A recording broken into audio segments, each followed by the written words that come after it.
Nós vamos ouvir o evangelista André, vai deixar para nós aqui uma porção da palavra do Senhor. Logo após, nova geração está com a oportunidade, e após nova geração, os jovens também.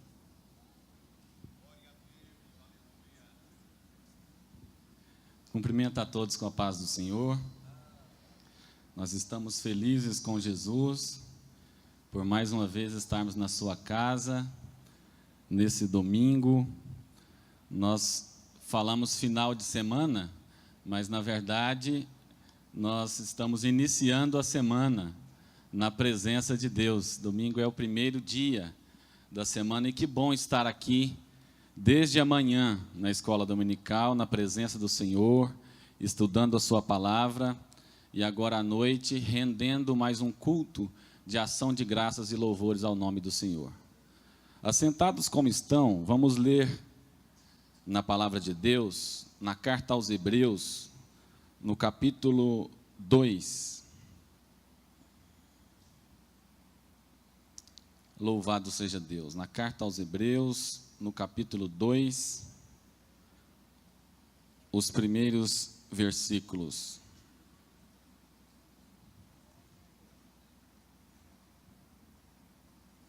Até o versículo 4.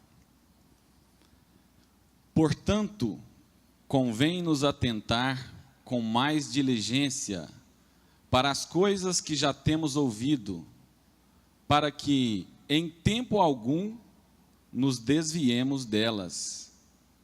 Porque se a palavra falada pelos anjos permaneceu firme, e toda transgressão e desobediência recebeu a justa retribuição, como escaparemos nós, se não atentarmos para uma tão grande salvação, a qual, começando a ser anunciada pelo Senhor, foi-nos depois confirmada pelos que a ouviram, testificando também Deus com eles por sinais e milagres, e várias maravilhas e dons do Espírito Santo, distribuídos por sua vontade? Louvado seja Deus. Amados irmãos, nós sempre gostamos de fazer menção à escola dominical, que é um dos trabalhos da igreja que nós amamos, e nós sentimos bem com isso, até porque a liderança da igreja também tem esse sentimento e apoio total ao departamento de ensino da igreja. E nesse trimestre nós estamos estudando sobre batalha espiritual, e hoje inclusive a lição foi sobre os anjos. Eu participei na classe das irmãs Rosa de Saron, a aula ministrada pelo pastor Jorge Steffson, e que nós fomos grandemente edificados pela palavra do Senhor através do seu vaso, sobre o esclarecimento teológico a respeito destes seres tão importantes que são os anjos, e que participaram de maneira tão decisiva no ministério do Senhor Jesus, desde a sua preparação a vir ao mundo, até a realização do seu ministério, e até depois da sua ascensão. Os anjos ali estavam preparando o povo de Deus, orientando os discípulos que estavam um pouco atônitos a respeito do que haveria de ser, como proceder, para onde ir e o que fazer. E esse ensino nos dá alegria e nos dá segurança, porque nós entendemos que esses ministros do Senhor, eles estão à disposição do povo de Deus, do servo do Senhor, daquele que crê, confia e decide seguir ao Mestre Jesus. Quando o Senhor Jesus estava sendo preso, os seus discípulos, entre ele Pedro, assustados e atemorizados e querendo agir com força, o Senhor Jesus disse que era para ele se acalmar, porque se ele precisasse, ele pediria ao Pai, e o Pai mandaria legiões de anjos para o proteger e atuar em sua defesa e em seu favor naquele momento. Mas convinha que a Escritura se cumprisse e que o Senhor fosse preso, fosse torturado, sofresse afrontas, fosse humilhado, como o profeta Isaías, muitos séculos atrás, havia predito, e padecesse as piores agruras, culminando com a morte, para que hoje nós estivéssemos aqui, através do sacrifício expiatório de Jesus, porque Deus, olhando para a terra, não viu um justo sequer.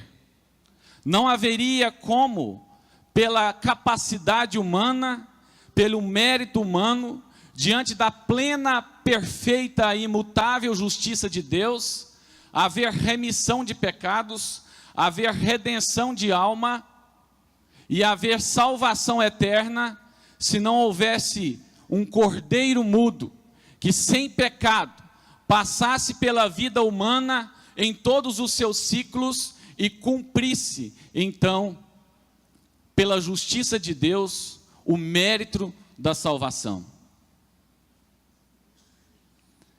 E esse mesmo Jesus aqui esteve não apenas para expiar os nossos pecados, mas para anunciar boas novas de salvação, que foi o tema da lição, das 13 lições da escola dominical do último trimestre de 2018, em que deixou muito claro para o povo de Deus o que é o reino do Senhor, o que o Senhor Jesus trouxe a essa terra de ensinamento, de resgate e de mandamento para nós.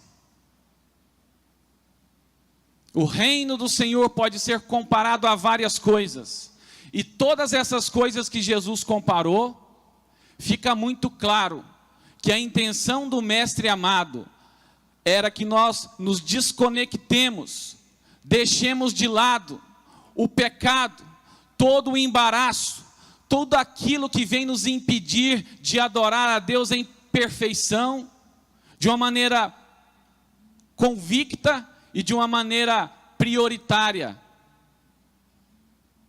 Mesmo vivendo no mundo, nós adorarmos ao Senhor significa nós estarmos colocando tudo que é do reino de Deus em primeiro lugar e vivendo na sua graça e na sua dispensação.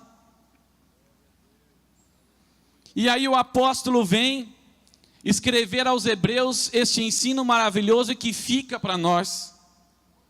Porque semelhantemente qualquer outro relacionamento, seja ele conjugal, seja ele profissional, seja ele social, o início do relacionamento é maravilhoso, nós temos boas intenções, nós temos algo que nos traz a colocar em primeiro lugar, a priorizar e a valorizar a parte em que nós estamos nos relacionando. Mas ao passar do tempo, o que acontece? Outras coisas vêm ocupando espaço, e nós começamos a deixar um pouco de lado, nós começamos a não dar tanto valor, nós começamos a não dar tanta primazia, e aquilo vai caindo numa rotina, num descrédito, numa situação mecânica, e que isso não é bom e não é agradável para o relacionamento. E o apóstolo Paulo diz que convém nos atentar. Nós dizemos o apóstolo Paulo, é por força de expressão, mas não sabemos ao certo se foi ele mesmo que escreveu esta carta. Mas convém nos atentar com mais diligência para as coisas que já temos ouvido, para que em tempo algum nos desviemos dela. O que é diligência? É um cuidado maior, é uma atenção maior, é um foco, é uma concentração para que não dê errado. Assim como nós fazemos quando nós iniciamos num trabalho novo, num emprego novo. Quando nós vamos receber alguém na nossa casa que nunca foi na nossa casa e alguém que nós importamos ou queremos estabelecer uma amizade, a gente cuida de detalhes para que não dê nada errado, para que não desaponte a outra parte. A gente prepara para receber a pessoa com diligência, com cuidado. Lembre você aí quando converteu, como você se preparava para chegar ao culto alguns minutos mais cedo?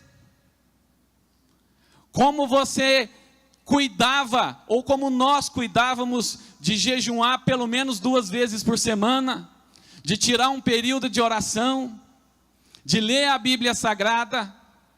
E o Senhor nesta noite vem nos dizer: convém que nós nos atentemos com mais diligência, com mais cuidado, para as coisas que já temos ouvido, para que em tempo algum nos desviemos dela.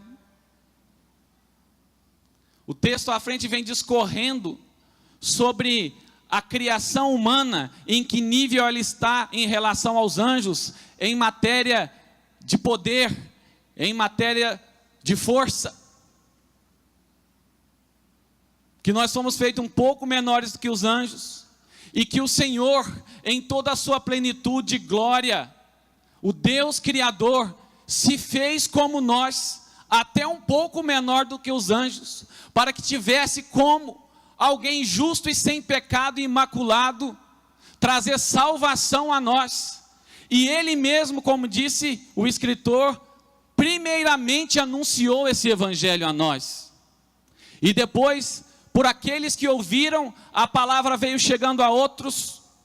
Naquele tempo havia perseguição, mas como diz um cântico maravilhoso, onde era derramado uma semente, o sangue de um cristão era como semente que era plantada, porque milhares de pessoas assistindo aquela cena se convertiam ao evangelho, e diligentemente se atentando para as palavras de Jesus, seguiam anunciando as palavras do Mestre, transformando vidas, resgatando almas para o reino do Senhor.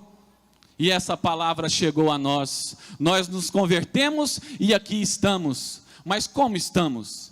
Estamos atentos, estamos diligentes, estamos cuidadosos com estas palavras e com esses ensinamentos, para que em tempo algum nos desviemos delas? Fica a reflexão para mim e para você. O Senhor Jesus está aqui, os seus anjos, nós podemos pela fé acreditar que eles assistem na casa do Senhor, inclusive para auxiliar a levar as nossas orações aos céus, através da intercessão do Espírito Santo. Mas que o Evangelho não seja apenas um benefício pretensioso para nós, mas que nós consigamos diligentemente guardar essas palavras, manter essa relação com cuidado, e exercer o principal mandamento do Senhor, que é anunciar a sua palavra. Você que está aqui nessa noite, que tem ouvido as palavras do Senhor, que está aqui à procura de uma bênção, saiba que, semelhantemente durante o ministério de Jesus, e depois durante a trajetória da igreja na terra, o Senhor Deus confirmou esse ministério, confirmou essa salvação, com milagres, com prodígios, com maravilhas, mas a palavra de Deus diz que esses milagres seguirão aos que crerem. Nós não seguimos os milagres, nós não andamos à procura de milagres. O milagre é a confirmação de que a salvação que nós aceitamos é plena, é real e nos conduz aos céus. Então, primeiramente, aceite Jesus, reconheça Ele como o suficiente Salvador da sua vida, e pode ter certeza que o milagre que você precisa vai te acompanhar, porque isso é confirmação de Deus, a salvação através do seu Filho amado. Amém? Quantos podem glorificar o nome do Senhor Jesus? Aleluia.